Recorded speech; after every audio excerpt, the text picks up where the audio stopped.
Hey guys, welcome back to another video. Today we're going to be replacing the cabin air filter on an Acura TLX.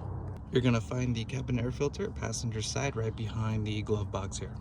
So we're going to go ahead and open this, and then right inside you're going to here you can just easily pop this off, which will expose the cabin air filter housing.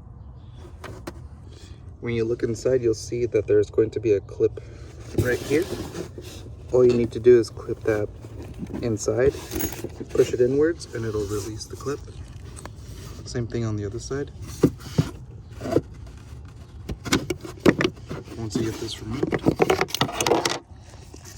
you're going to want to pay attention to the direction of the airflow, showing you that the airflow is going down. You can pull out the old filter.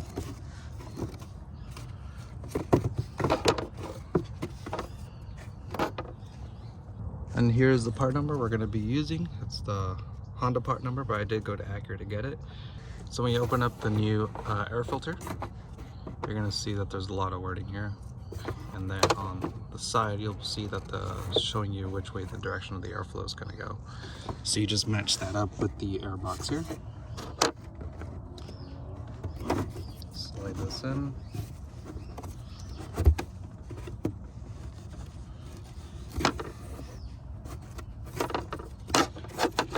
We can put the cover back on.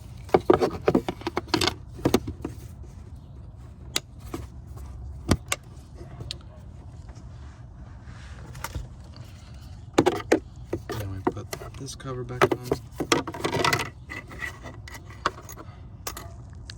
When you put the cover back on, just make sure the side with the little clips up on top fit in the slots up here.